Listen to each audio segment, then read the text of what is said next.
Hi, we are Vexed, and this is our track-by-track explanation of our latest album, Negative Energy.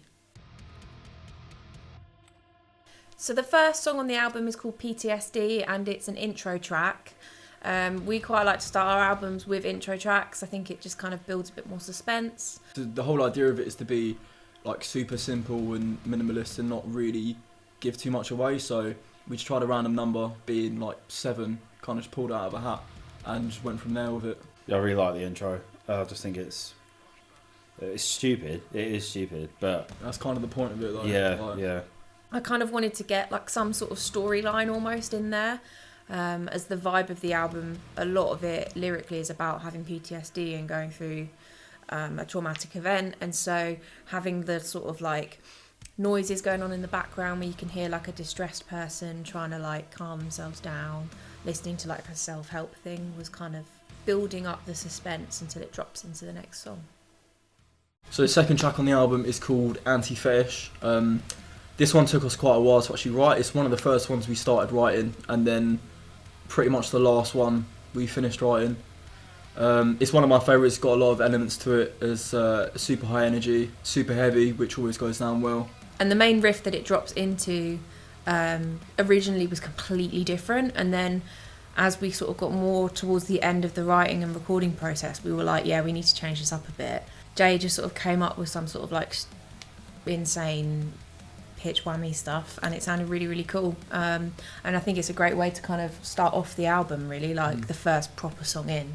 And that's something we hadn't done that before, so it's quite cool for us to mess about with using the pitch whammy and seeing what we can actually do with it.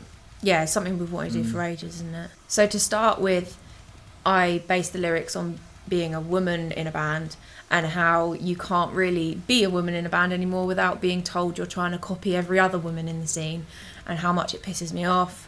But then I kind of adapted the lyrics to kind of just fit for bands in general, and how it's become like competition with other bands, you know, about streams and likes and followers and all that shit.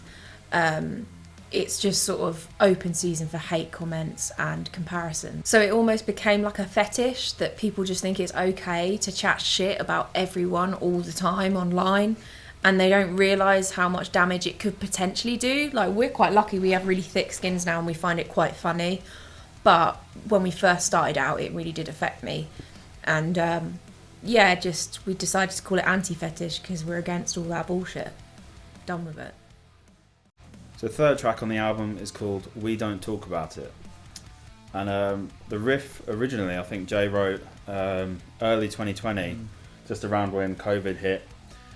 And yeah, do you want to take this one? So I first come up with the initial idea, that first riff, in the first lockdown, mainly out of boredom. Had no reason to write whatsoever. Our first album wasn't even released, but boredom brought that about. We could never really find a space for it. We were sat on that riff for a long time. I don't actually know how it took that long for it to become a track, because hearing it now, it's like, oh yeah, it's a great track, it makes total sense. We just couldn't visualise it. That's no, the thing. I really couldn't. You tried the croaky sort of voice. Yeah. And pitch shifted it down as well and layered them over the top of each other. Yeah. And it gave this really cool effect. That's something we'd wanted to do for ages as well. Yeah, a long time. Like, definitely, like, pitch shifting Meg as she doing like spoken word stuff. Yeah. And I think it is really effective in the track. Definitely, because also not only does it just sound really cool, like, for me the lyrics are about a subject that I don't really feel comfortable talking about, and so it almost took inspiration from like documentaries where victims are telling their story and their voices are disguised by using pitch shifters, and so it just kind of worked really well together overall, the theme. And can't wait to play this one live. It's going to be a lot of fun. So the fourth track on the album is called Cross My Heart, Hope to Die, and for me, I don't want to say it's my favourite, but it's definitely up there as one of my favourites. This was the first song when we like sat down to officially start writing the album that kind of broke down the writer's block for us, I think. We all went round Al's one day and he just tracked just some crazy, dumb, ignorant riff, which eventually Jay completely jayed up.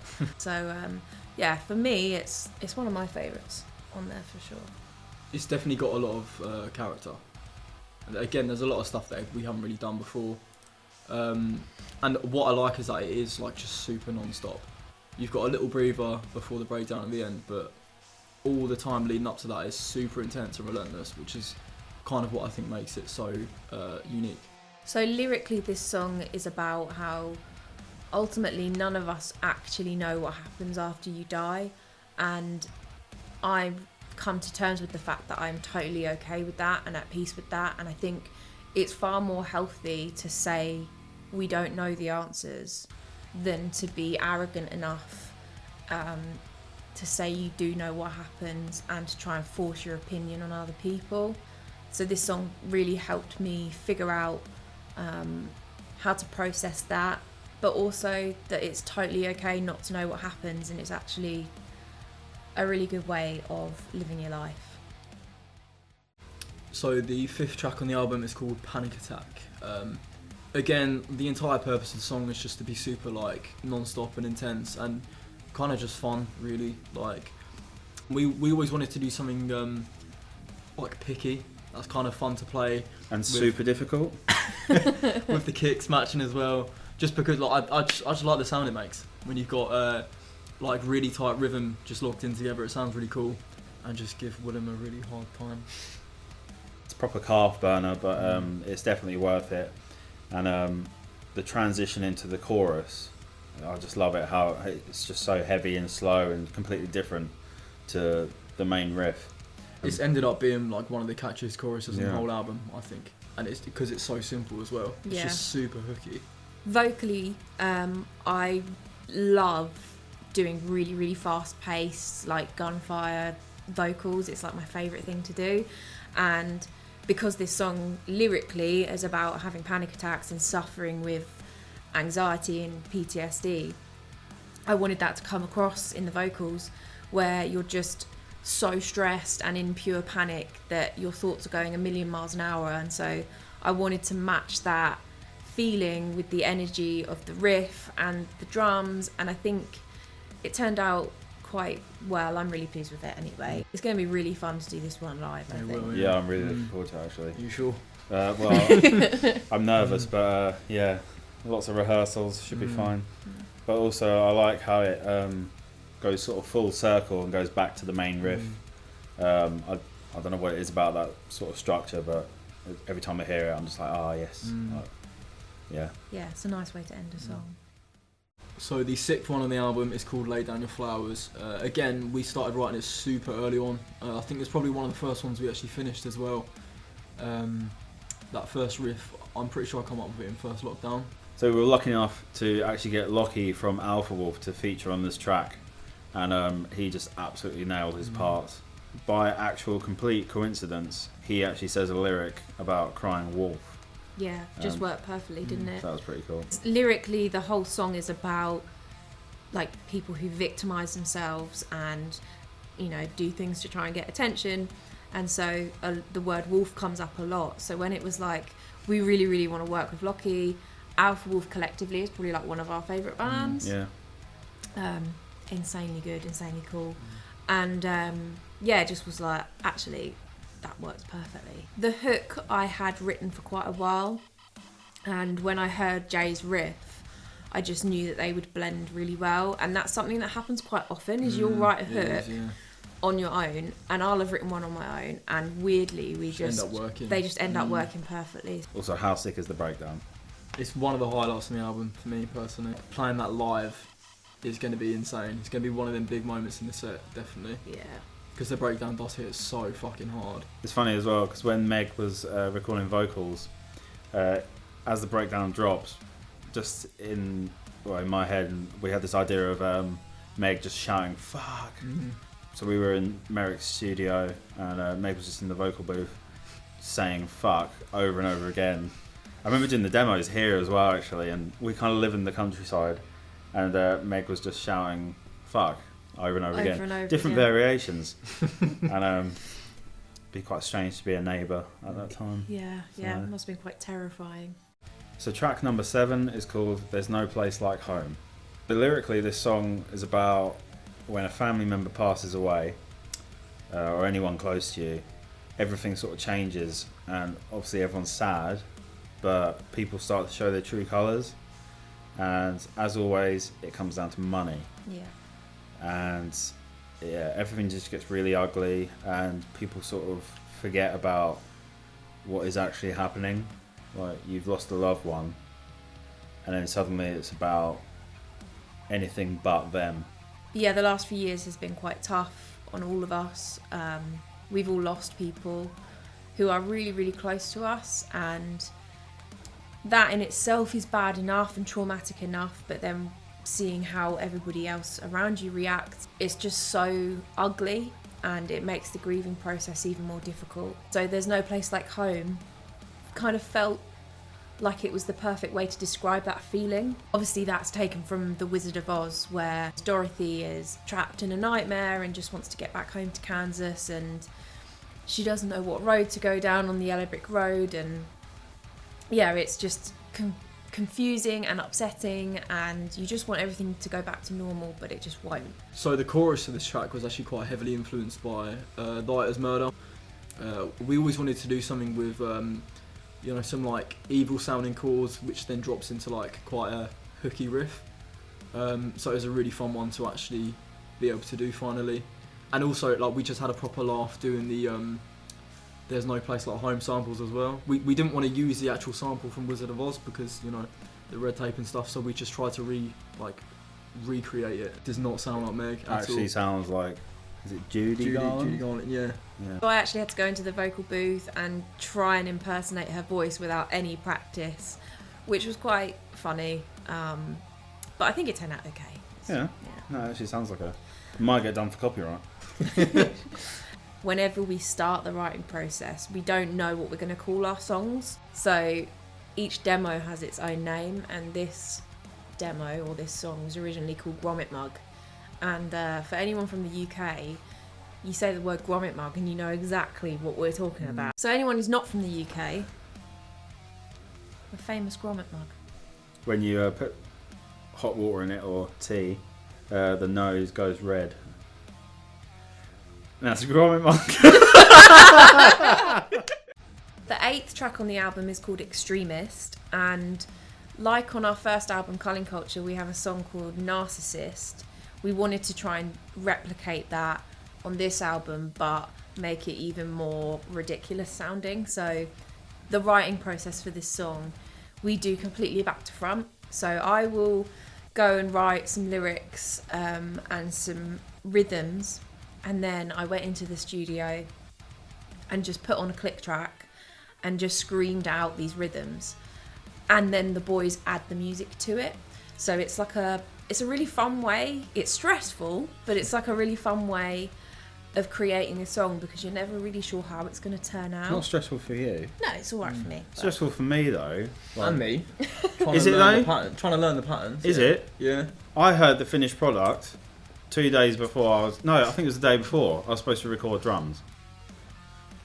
So the lyrical inspiration behind this song is very similar to Hope to Die. It sort of focuses on religious extremists and the state of the world that we're in at the moment, where there's no separation from church and state, and laws are being made based on other people's opinions. There's people in power who think they can tell women what they can do with their own bodies. Just a whole spectrum of bullshit that I've just completely had enough of. Yeah, it was really nice to vent that out. And then eventually we get to the breakdown of the song, which is just so stupid. Yeah, I kind of feel like maybe I went a bit too far with it. Nah. I enjoy making like weird sounds, like taking a stem and cutting it up and gluing it together so you get all these like kind of glitchy effects. I've always enjoyed doing that. And the breakdown for this track was like pretty much the last thing to get written for the album. So I kind of just went away and tried to lay ideas down. I thought it was way too stupid, and I thought I was going to present it to the guys, and they'd be like, "Nah, fuck off, what are you doing?" But it ended up being like, "Yeah, that's fun." Pitch shifted it like a shitload, of course, which just makes it even more stupid. And yeah, for the breakdown as well, hadn't actually sort of really come up with a solid structure for the drums. Me and Merrick were in the studio and just playing through it over and over again. He was recording it. The last, like the second half of the outro, barely hit any cymbals. It was just, single hits and then snare. And it was just felt so stupid, but you know, sometimes you've got to do that stuff, and I think it works really well. It does, I'm really proud of that track. Yeah, it's great. So track number 9 is Default, and not gonna lie, it was one of the tracks that I really struggled with for a long time. I think mainly because it was one of the songs that it just sounded, at first it sounded like just a collage of riffs. We were getting towards the end of the album, was really struggling with ideas, and but hearing it now, it's like I've completely changed my mind. I think it's a really strong track. It's a big song. Yeah. This one is just kind of full of like my favourite riffs, to be honest. Like a lot of my favourite riffs just ended up getting piled into this song. But again, like you said, it does work really well now. So lyrically, this song is quite difficult to explain, but since the album campaign has started and we're filming things and whatever, things seem to be picking up a little bit, but it's really hard as a band to just sit around and make content and not really just get out and play those live shows. That's what we live for. That's why we do this. And so Default is kind of explaining how when we're not on tour and we're not playing shows and we're not meeting fans, we're fucking miserable. And it's just a very defeatist song lyrically. The singing bits, the cleans, were really inspired by sort of like Deftones vibes. Even the cleans are like sort of like with the effect on it, like Billie Eilish. Yeah. And I'm not even like a Billie Eilish fan really, but that vocal effect I think really cool. It's and quite really haunting worked. as well. Yeah. Yeah, I just wanted to get like a vibe of desperation and just feeling, you know, completely fucked by everything. And I think that's come across quite well. I think you nailed it, yeah. Not to sound fucking miserable, but being in a band can be really depressing. And this song kind of summarises the reality of that. So track 10 on the album is called Trauma Euphoria. Al came to us with the initial idea and we kind of just built upon that really. We wanted to do something a bit more fun as well. Not as complex. Like all the guitar is super easy until the last like 40 seconds of the track. Super easy until you absolutely like destroy yourself at the end. I don't really know why I've done that, but writing it was just really fun as well. Yeah. We didn't really struggle to write it. No, it didn't really, did we? I mean, it was super natural, super organic. Yeah, I remember practicing it along to the demos, and like I just knew straight away what I was going to play. It just felt so natural. It's definitely one of my favourite tracks on the album. Super catchy chorus. One of my favourite choruses ever. It's just a really accessible track, isn't it, I think? Yeah, I think it's just a good all-rounder. Lyrically, it's about how when you're struggling with grief, you get those like glimpses of almost like a manic state where something feels really good for a minute and you get on such a high, and then when you realise or remember the bad thing that happened, you have this huge amount of guilt and you just crash back down again. And I pushed my vocals as hard as I could in the chorus just to try and get some of the emotion out. I can often get too in my head about my clean vocals and just want to hit every note perfectly, but Merrick, our producer, was really good at explaining to me that it's not always about hitting every note perfectly, it's about getting across that emotion and that pain in your voice. It's a bit like sort of Sia style, isn't it? Yeah. You know, she hits the notes, but it's not polished and there's a few cracks, but I think it gives it character though, doesn't it? So much character, yeah. At the end of this song, it was tricky to know how to end it. And Jay had said at the start of the writing process he didn't want to put a solo on this album because... It's just a ball like. But when we were like, Jay, this song needs to end on a solo. It'd be so weird if you didn't though. Yeah, it was calling for it. Yeah. It was calling for You were resisting for ages and then, finally Jay did it. And I think it's one of those bits on the album that's so good that I'm glad you only did it once because it just makes it even better. Yeah, that's true. So the 11th track on the album is called It's Not the End, and when we were in the process of releasing our first album, Culling Culture, I was going through a really, really awful time at home. I had to quit my job and care for my granddad who was dying at home. So the whole album campaign and the release for Culling Culture was just really painful. Eventually with this album I had the opportunity to talk about it and vent it out through a song. It's Not the End is about how, even though my views on religion and things have changed, anything can happen, and I hope one day we get to be together again. Lyrically, this is inspired a lot by Vera Lynn. She was a singer during World War II who sang the song We'll Meet Again to inspire the troop. My granddad was a wartime baby and he was evacuated, and as he was growing up, Vera Lynn was like his childhood crush. So it felt really nice sort of putting some of her lyrics and inspiration into this song. I didn't want it to just be clean singing all the way through. I wanted to emulate that pain through screams as well, taking inspiration from bands like Silent Planet, After the Burial, bands that know how to like really portray pain well. It was really helpful listening to their songs. I cried a lot recording this, but luckily the boys came down to the studio and made me laugh a lot, and actually got into the vocal booth themselves at the end to do the gang vocals, which was fun. Jay put Mariah Carey to shame. By a mile. Oh yeah. Yeah, it was pretty cool. All of us sort of doing some vocals. I did as well, terribly. So good. We turned though. that right down. It's probably muted actually. It was so needed though. 'Cause Yeah, I mean it's the thought that counts. But yeah, I think it's just like a good tribute as well. Yeah. Because we were all pretty close to my ex-grandpa, and yeah, it's definitely one of my favourite tracks. It was a really nice opportunity to play something a bit different as well. Yeah. So we take inspiration from a lot of places, like not only just like metal bands and stuff. And I really like writing clean sections and like coming up with different voicings and stuff like that. So I really enjoyed laying down some clean stuff. There's an outro on it as well, which is super like drawn out and washy. I spent a lot of time on them chords, getting the voicings right and everything. And I just think it's so nice in contrast as well, because the rest of the album's so heavy. It's so nice that we've got this this track that still hits just as hard, but in a completely different way. Yeah, really different way.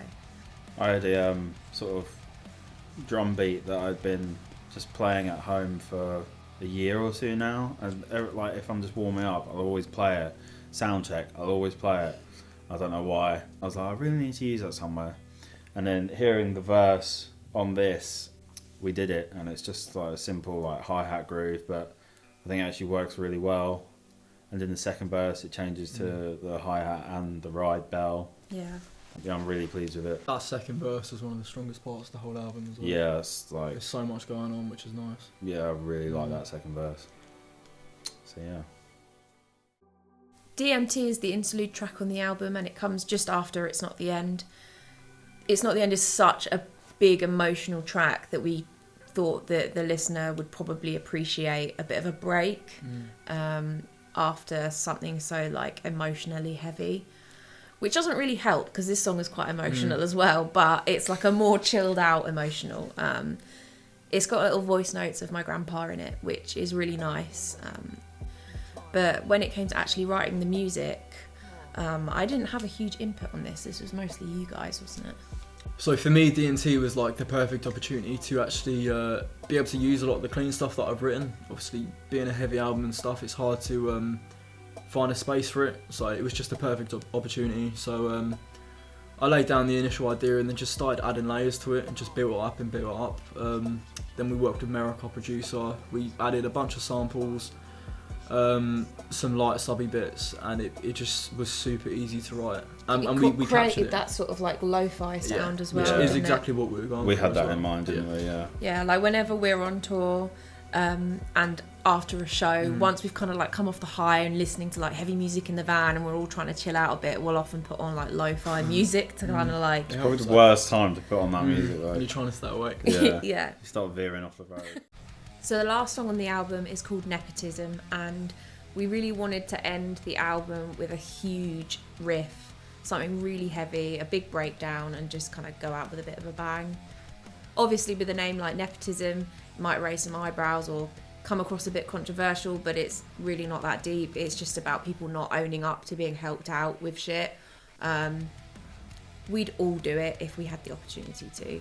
It's just about being honest about it. But musically, I think this one was quite easy to write, really, wasn't it? Yeah. It's just a selection of like fun riffs, to be honest. Like, it was really fun to write. It's really fun to like jam along to as well. Yeah. And it is just super relentless. Like, it's such a good way to end the album, like to wrap it up. And especially with like the outro, it's like super heavy, it's pitch shifted, and it fades out really slowly. Yeah, so I really like the fade out. It's not like an abrupt end. It kind of drags out, fades out nicely. It feels like it's the end of the album as well. Yeah. Which is why putting it at the end, it worked so well. Yeah, and I think a lot of people give fade outs a lot of stick, but like... Well, it can be quite cheesy, but... Yeah, but if it works, it works. Yeah, exactly. Like, yeah, it just worked perfectly and for this. if we were to cut this one just dead, it would sound shit. It would Yeah. lose what's nice about it. Yeah. Overall, I think this is the perfect song to end the album on, and yeah, we love it. Can't It's wait just to a play it really live. strong track. Really strong track.